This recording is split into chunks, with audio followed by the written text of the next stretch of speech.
বন্ধুরা কেমন আছেন?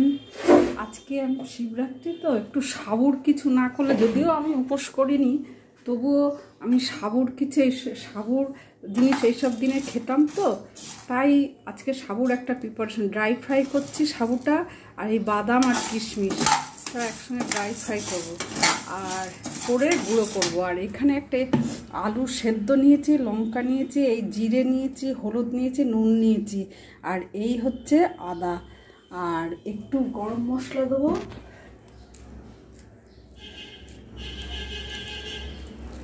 আর এই একটু হিং দেবো। ড্রাই গুঁড়ো করে নেবো। বাদামটা যেহেতু বালিতে সাবুর ওইটা করব, ওটা এখনো নাম দেইনি, পরে দেব।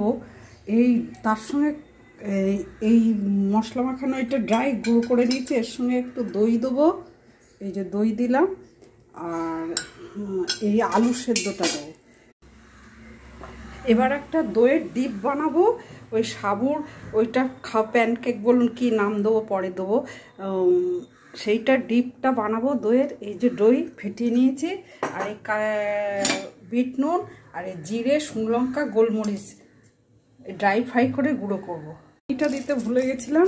এর মধ্যে এই ভাজা মশলাটা মেশাবো, সবটা দেবো না, অল্প একটু দেবো। আর এতে তো বিট নুন আছে, আর মিষ্টি আর আলাদা করে দেবো না, এই বোঁদে দিচ্ছি। এই যে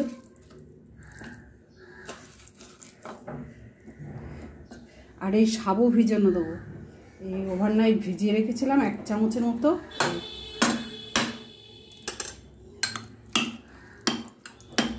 এই ডিশটা ওই প্যানকেক দিয়ে খাওয়ার জন্য, সাবুর প্যানকেক। এই যে তেলে ফ্রাই করছি, এই যে ডিপের সাথে এই সাবুদানার বড়া আজকে খাওয়া।